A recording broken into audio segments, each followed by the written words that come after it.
کو لکھنے والا بھی ہوتا ہے، یعنی وہ سود لے دے نہیں رہا ہے لیکن لکھ کر یا گواہی دے کر سودی معاملات میں ہیلپ کر رہا ہے، تو نبی کریم صلی اللہ علیہ وسلم نے اس پہ لعنت فرمائی۔ اس وجہ سے جو مفتہ بھی یہ قول ہے، یعنی اس پر فتویٰ ہے، وہ یہی ہے کہ جائز نہیں۔ واللہ اعلم بالصواب۔ ڈاکٹر اسرار احمد کا کہنا ہے کہ جھنڈے کو سلامی دینا شرک ہے۔ اس کا مطلب پورے دنیا کو جھنڈے کو سلامی دیتے، اس کا مطلب سارے مشرک کے دائرے میں جھنڈے کو سلامی اس نیت کے ساتھ دینا کہ جھنڈا اور یہ جو وطن ہے اسے خدا پر فوقیت حاصل ہے یا ہمارے مذہب سے پہلا نمبر اس کا آتا ہے، یقیناً یہ شرک جائز نہیں، اور جو جس اس عقیدے کے ساتھ کر رہا ہے وہ شرک میں مبتلا ہے، یہ وطن پرستی ہے، جائز نہیں۔ باقی اگر یہ کوئی عقیدہ نہیں رکھتا ہے اور اس جھنڈے کا استعمال محض انٹروڈکشن کے لیے کرتا ہے، تعارف کے لیے کہ بھائی میں اس خطے سے تعلق رکھتا ہوں، تو اس میں کوئی حرج کی بات نہیں ہے۔ مثال کے طور پہ نبی کریم صلی اللہ علیہ وسلم کے زمانے میں بھی جھنڈے تھے، مہاجرین کا جنگوں میں مہاجرین کا جھنڈا الگ رنگ کا ہوتا، انصار کا الگ ہوتا، اہل بیت کا الگ ہوتا، تاکہ فرق کر کے سمجھ میں آ جائے کہ بھائی کون کہاں پہ ہے۔ اسی طریقے سے بھائی کوئی قریشی ہے تو کوئی ہے تو کسی کا کچھ نام ہے، یہ تعارف کے لیے۔ وَجَعَلْنَاكُمْ شُعُوبًا وَقَبَائِلَ لِتَعَارَفُوا، ہم نے تمہیں الگ الگ نیشنز میں الگ الگ قبیلوں میں بنایا تاکہ تم تعارف، انٹروڈکشن ایک دوسرے کا کراؤ، نہ کہ فخر کرو۔ آج جو ہے ہمیں جو سکھایا گیا ہے ویسٹرن روی اور نیشنلزم کے نتیجے میں کہ ہم گلوریفائی کریں وطن کو، یہ جائز نہیں۔ باقی جھنڈے کو سلامی دینا اس میں کوئی دو رائے نہیں ہے کہ یہ انبیاء کا طریقہ یا سلف صالحین کا طریقہ نہیں رہا ہے، اس سے اجتناب کرنا چاہیے۔ البتہ ہم یہ نہیں کہیں گے کہ ہر سلامی دینے والا مشرک ہو گیا، یہ تو کہہ سکتے ہیں کہ غیروں کے طریقے کو اختیار کر رہا ہے، نبی نے کچھ اس طرح کی چیز کرنا نہیں سکھائی، لیکن مشرک اسی وقت ہوگا جب اس نیت کے ساتھ کر رہا ہو کہ وطن کو وہ خدا پہ فوقیت دیتا ہو، مذہب پہ فوقیت دیتا ہو۔ سر سوال یہ تھا، آپ نے عقل کی بات کی تھی کہ عقل لمیٹیڈ ہے، اللہ کا نالج انلمیٹیڈ ہے، بے شک۔ اس پہ ایک سوال، ایک مشہور اسکالر ہے، انہوں نے کہا ہے کہ جب ہم فجر کے ٹائم پہ سو رہے ہوتے ہیں تو ہم اپنے نفس کی پیروی کرتے ہیں انسٹیڈ آف اللہ کا حکم سننے کے بجائے، تو انہوں نے کہا کہ یہ بھی شرک ہے۔ اس طرح تو پھر کہا جائے گا کہ جو چوری ہے وہ بھی ہم نفس کی پیروی کر کے کرتے ہیں، نفس کی سنتے ہیں تو وہ بھی شرک ہو گیا، یا پھر زنا کرتے ہیں وہ بھی پھر شرک کی، تو یہ کس حد تک صحیح ہے بات کہ نفس کی پیروی؟ لیکن شرک کی دو قسمیں ہوتی ہیں، ایک ہے شرک جلی اور ایک شرک خفی۔ شرک جلی بڑا شرک جہاں براہ راست آپ اللہ کے برابر یا اللہ پر فوقیت کسی کو دے دیں یا اللہ کے ساتھ کسی دوسرے کو شریک ٹھہرائیں، مثلا غیر اللہ کو بت پرستی کر کے یا وطن پرستی کر کے یا کچھ بھی کر کے آپ اللہ کے پاس جو اتھارٹی ہے وہ آپ دوسرے کو دے رہے ہیں، یہ شرک جلی ہے۔ اور شرک خفی میں وہ چیزیں آ گئی جس کا ذکر آپ نے کیا، یعنی بڑے شرک کے مقابلے میں ہلکا شرک، عمومی طور پہ ہلکا شرک نہیں ہے تو یہ بھی گناہ بڑا کہ انسان جو ہے اللہ کے حکم کو چھوڑ کر اپنے نفس کی پرستش کرے، یہ شرک خفی ہے۔ لیکن ایک انسان جب مثلا مسلمان نماز اس سے چھوٹ گئی تو اب دیکھا جائے گا کاہلی میں اس نے چھوڑا ہے یا نماز کا انکار کر کے چھوڑا ہے۔ کاہلی میں چھوڑا ہے تو وہ گناہ گار ہو گیا، فسق میں مبتلا ہوا، وہ عقیدہ رکھ رہا ہے کہ نہیں چھوڑنا چاہیے تھا، چونکہ یہ چھوڑنا حرام ہے، نماز پڑھنا فرض ہے، اللہ کا حکم ہی پہلے ہے، لیکن میں نے کمی کوتاہی کے نتیجے میں نے چھوڑ دیا، تو اس انسان کو مشرک نہیں کہا جائے گا یا کافر نہیں کہا جائے گا، یہ کہا جائے گا کہ بھائی اس نے فسق کیا، اس نے گناہ کیا۔ سمجھ میں آ رہی بات؟ تو شرک جلی اور شرک خفی میں فرق ہے۔ میرا جناب سے یہ کوشچن ہے کہ شرک کے ہی کوشچن چل رہا ہے، اسی کے درمیان میرا سے یہ کوشچن کرنا ہے، جیسے کوئی ایسا شخص ہے جو ہمیں پتہ ہے کہ وہ شرک کر رہا ہے، اللہ محدود شرک کر رہا ہے، اب اس شخص کے ساتھ معاملات کرنا، اس شخص کے انڈر ایز اے انٹرن رہنا، یہ کیسا ہے؟ بزنس کے حد تک اگر آپ کر رہے ہیں تو اس میں کوئی حرج کی بات نہیں۔ صحابہ کرام نے کفار کے ساتھ بھی بزنس کیا ہے، غیر مسلموں کے ساتھ بھی کیا ہے، تو آپ کر سکتے ہیں۔ ہاں اب آپ اس کے عقیدے کو اختیار کر لیں، اس سے دین کو سیکھیں، یہ جائز ہے۔ جی پیچھے والے آدمی، جی ہاں یہ مرحبا کہ آپ یہاں پہ آئے، بارک اللہ فیک۔ اور میرے 3 سوال ہیں کہ پہلے انڈین مسلمس کو اپلفٹ کیسے کیا جائے ایز اے یوتھ، اور دوسرا انڈین مسلم کو اپلفٹ کیسے کیا جائے، جیسے کہ ہم دیکھ رہے ہیں ظلم ہوتا رہتا ہے، کبھی موب لنچنگ ہو جاتی ہے، کبھی کسی کو مار دیا گورکشپ کے نام پہ۔ دوسرا میرا یہ سوال ہے کہ جو ہمارے شیخ الہند رحمۃ اللہ علیہ اور باقی علماء نے قربانی دی تھی نظام کے لیے، اس نظام کے لیے ہم کیا کوشش کر سکتے ہیں آج کے دور میں؟ اور میرا تیسرا ایک لاسٹ سوال ہے کہ جہاد اور ٹیررزم میں کیا فرق ہے؟ پہلا کیا تھا؟ مسلمس کو اپلفٹ کیسے کیا جائے ایز اے یوتھ؟ دیکھیں مسلمس کو اپلفٹ اس طرح ہم کریں گے کہ مسلمانوں کے اندر نافعیت کو پیدا کر دیں. نافعیت یعنی آپ سے دیگر قوموں کو فائدہ پہنچ رہا ہو. اب وہ فائدہ علمی اعتبار سے بھی ہو سکتا ہے, وہ فائدہ فائنینشلی بھی ہو سکتا ہے, وہ فائدہ آئیڈیولوجیکلی بھی ہو سکتا ہے, کیسا بھی ہو سکتا ہے. دیکھیں جب آپ دوسروں کو نفع پہنچانے والے رہیں گے نا, آپ کی اس دنیا میں بقا ہے. اور یہ قرآن کہتا ہے وَفَأَمَّا الزَّبَدُ فَيَذْهَبُ جُفَاءً وَأَمَّا مَا يَنفَعُ النَّاسَ فَيَمْكُثُ فِي الْأَرْضِ. جو لوگوں کو نفع پہنچاتا ہے وہ زمین میں باقی رہتا ہے. آج اس ملک میں ہمارے اندر نافعیت ختم ہو گئی. ہم نے اس ملک کے نظام میں یا کسی بھی پہلو میں ہمارا کوئی کنٹریبیوشن اب نہیں رہا ہے. میں ابھی پچھلے 2 مہینے پہلے ملیشیا میں تھا. آپ کو سن کر تعجب ہوگا کہ ملیشیا میں میجورٹی مسلمز ہیں اور جو چائنیز حضرات ہیں وہ مائنورٹی کی شکل میں. لیکن میجورٹی کے اندر یہ جرأت نہیں ہے کہ چائنیز کے کمیونٹی کے خلاف کوئی بل پاس کر دے. کیوں؟ پورے ملک کی اکانومی ان کے ہاتھ میں. اب آپ بتائیے, چلے سیاست ایک مختلف ہی مسئلہ رہا, سیاسی پارٹی ہونا چاہیے نہیں ہونا چاہیے, ہٹا دیجیے سیاست. ہم نے اس ملک کی اکانومی میں کتنا حصہ لیا؟ کیوں نہیں ہم اس ناحیے سے ہم نے محنت کی کہ ملک کی اکثریت اس ناحیے سے ہماری محتاج ہوتی اور ہم نفع پہنچاتے. ہم نے ہیلتھ سیکٹر میں کتنا کام کیا, ہمارے اپنے کتنے ڈاکٹرز ہیں, کتنے ہمارے میڈیکل سینٹرز ہیں جہاں ہم غیر مسلموں کا بھی اچھے ریزنیبل داموں میں اور پرائس میں جو ہے ہم علاج کر سکیں. نہیں ہے بھی تو آٹے میں نمک کے برابر, کچھ نہیں ہے, نہ کے برابر ہے. ہم نے اپنے اندر سے نافعیت کو ختم کیا. جب نافعیت کو پیدا کر دیں گے کہ ہم سے لوگوں کو نفع پہنچ رہا ہو, تو یاد رکھیں لوگ مسلمان تو دور کی بات, غیر مسلمین آپ کی حفاظت کریں گے.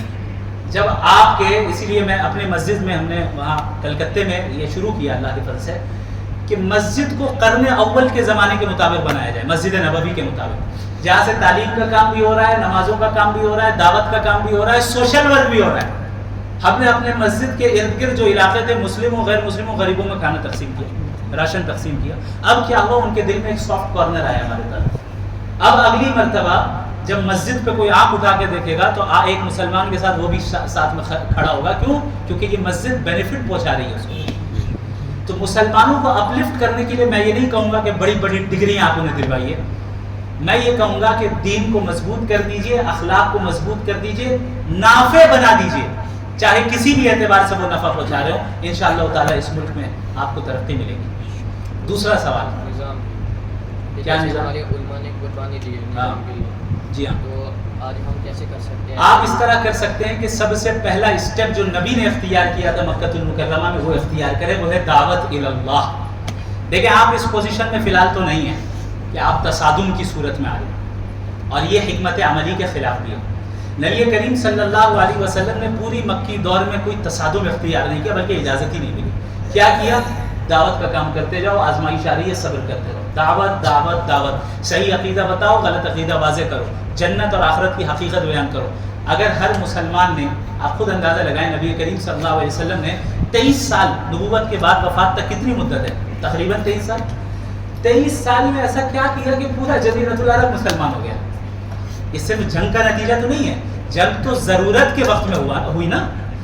اصل تو وہ دین کی صحیح تعلیم اور جو فطرت انسانی فطرت کے موافق جو تعلیمات ہیں اس کی اشاعت کا نتیجہ ہے. ہم کتنے سالوں سینکڑوں سالوں سے اس ملک میں رہ رہے ہیں, ابھی تک ہم مائنورٹی ہیں. کیوں؟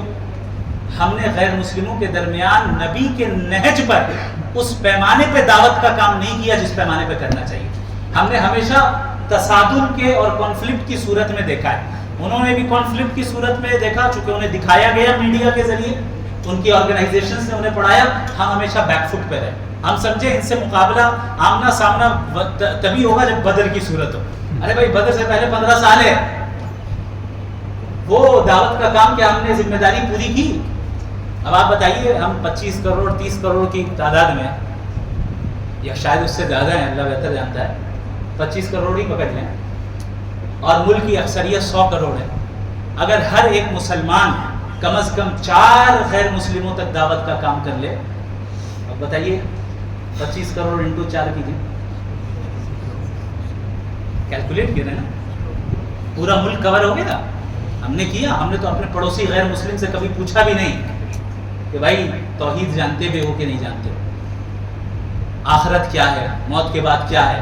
زیادہ سے زیادہ لبرل بننے کے لیے سوشل ورک کیا بس، کہ ہم بھی جو ہے دیکھے جائیں کہ بھائی ہاں یہ بھی جو ہے سوشل ورکر ہے اور جو ہے لوگوں کا خیال رکھتا ہے، اس لیے ہم نے ان کے ساتھ سوشل ورک کا کام بھی کیا، نہ دین کی اشاعت کی غرض سے نہیں کیا. تیسرا سوال تھا جہاد اور ٹیررزم میں کیا فرق ہے؟ ٹیررزم مظلوموں کو مارنا ہے، جہاد مظلوموں کا ظالم سے حق لینا ہے. ٹیررزم ظالم کا مظلوم کو مارنا ہے، جہاد مظلوموں کا ظالم سے اپنا حق لینا ہے. یہ فرق ہے.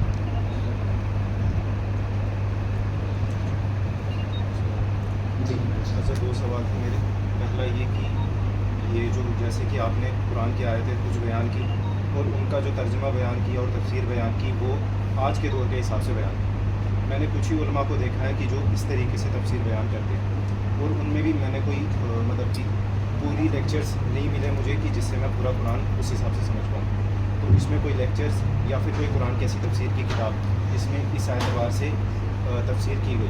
اور دوسرا سوال کہ فوریکس ٹریڈنگ حرام ہے یا حلال، اور اگر حرام ہے تو اس کے حرام ہونے کی وجہ. پہلا جو سوال ہے کہ کون سی تفسیر ہو، دیکھیں ہر تفسیر کی اپنی اپنی خصوصیت ہوتی ہے. کسی ایک کو کہہ دینا، ریکمنڈ کر دینا یا یہ کہہ دینا یہ سب سے بیسٹ تفسیر ہے، یہ بہت مشکل کام ہے. جو مفسر ہوتا ہے وہ اس کے اوپر جس پہلو کا غلبہ ہوتا ہے نا، اس کی تفسیر میں بھی وہ غلبہ نظر آئے گا. مثلا کوئی فقیہ ہے، فقہی مسائل میں مہارت رکھتا ہے، وہ ہر آیت سے فقہی مسئلہ استنباط کرے. اب کوئی نظام کی بات کرتا ہے جیسے وہ کہتے ہیں، اب وہ ہر آیت سے نظام ہی نکالے گا خالی خلافت. اب کوئی محدثانہ مزاج رکھتا ہے، وہ ہر آیت کو حدیث سے ریلیٹ کرے گا. ٹھیک ہے، تو ہر تفسیر کی الگ الگ خصوصیت ہوتی ہے. اس وقت میرے ذہن میں جو آپ نے کہا کہ ویسٹرن آئیڈیالوجیز وغیرہ اور پھر اس کے علاوہ دیگر مذاہب کے ساتھ کمپیریٹیو اسٹڈی کو پیش نظر رکھتے ہوئے جو تفسیر ہے، ایک تفسیر ہے تفسیر ماجدی، اس کی انگلش میں بھی ہے، عبد الماجد دریابادی رحمۃ اللہ علیہ. اصل میں یہ پہلے ملحد تھے، ایتھسٹ تھے، اور ان کا بیک گراؤنڈ بھی کالج اسکول وغیرہ اور عصری علوم والا ہے. بعد میں چند علماء کے ذریعے سے اللہ نے انہیں ہدایت دی اور پھر یہ عالم بنے، عالم بن کے زبردست مفسر بنے. ان کی تفسیر میں اکثر یہ جدید مغربی تہذیب کا رد آپ کو نظر آئے گا، تو اس کو آپ دیکھ سکتے ہیں. اس کے علاوہ بھی بہت سی متعدد تفاسیر ہیں دیکھنے کے لیے. اس سلسلے میں حضرت مولانا ابو الحسن علی الحسنی ندوی رحمۃ اللہ علیہ کی کتابوں کو پڑھیے. ان کی کتابوں میں یہ مغربی تہذیب کا رد، مادیت پرستی، مٹیریلزم، یہ ساری چیزیں جو ہے اس میں آپ کو نظر آئیں گی انشاءاللہ. باقی فوریکس ٹریڈنگ کے تعلق سے جو پوچھا، تو اب اس کی کون سی قسم کے تعلق سے آپ سوال کر رہے ہیں یہ ڈیٹیل بتائیں گے تو پھر کوئی بتایا جا سکتا ہے. صاحب میں جہاں پہ رہتا ہوں وہاں پہ بریلیت کا بہت دبدبہ ہے، اور جو ہمارا عالم ہے اس کا قرآن درست نہیں ہے. وہی چیز جب میں وہاں کے محلے والوں کو سناتا ہوں کہ یہ قرآن اس کا درست ہے، ہمیں وہ عالم لایا جائے جس سے ہمارا قرآن خود کا بھی درست ہوگا اور یہ کچھ ہماری جو آنے والی جنریشن ہوگی اس کو کچھ سکھائے گی. تو وہاں امام لانا آپ کے اختیار میں ہے؟ نہیں، وہاں سارے میرے خلاف ہو جاتے ہیں. آپ دوسرے عالم کے پاس جا کے سیدھی کیا ہے؟ میرا کہنے کا مطلب ہے کہ جو امام خود غلط، جس کا قرآن خود غلط ہے، وہ ہمارے آنے والی جنریشن کو کیا سکھائے گا. میرا کہنے کا مطلب وہ پورے محلے کو، جب ہمارا پورا محلہ اس کو بے بھی تو. ہاں، تو اب لوگ سمجھ نہیں رہے ہیں تو آپ سمجھا ہی سکتے ہیں، اس سے زیادہ کچھ کر نہیں سکتا. سمجھائیے، آہستہ آہستہ ذہن سازی کیجیے. ان میں جو نوجوان ہیں ان کو صحیح چیزیں بتائیے. 10 سال 20 سال بعد یہ طبقہ نکلے گا، دوسرا صحیح طبقہ آ جائے گا. یہ ایک لانگ ٹرم کام ہے. وہی بات اگر میں اپنے گھر والوں کو ریپیٹ کرتا ہوں کہ یہ چیز غلط ہے، تو لوگ کہتے ہیں کہ یہ آپ کو دبدبہ، نہیں، حکمت کے ساتھ سمجھائیے. گھر والوں میں بھی جب آپ دعوت کا کام کریں تو ایسا تحکمانہ مزاج نہ ہو، یہ آپ ایک دم مشرک ہو گئے، آپ یہ ہو گئے. آہستہ آہستہ حکمت کے ساتھ کبھی نبی کی حدیث سنائیے صلی اللہ علیہ وسلم، کبھی کوئی آیت بیان کیجیے، آہستہ آہستہ سمجھ میں آئے گا انشاءاللہ. اور آپ کے ذمہ یاد رکھیے، آپ کے ذمہ کوشش ہے، رزلٹ نہیں ہے. آپ حکمت کے ساتھ کام کیجیے، کوشش کیجیے. رزلٹ مثبت بھی آ سکتا ہے، منفی بھی آ سکتا ہے، اس سے مایوس نہیں ہونا. آپ کو رزلٹ کی بنیاد پہ اجر نہیں ملے گا،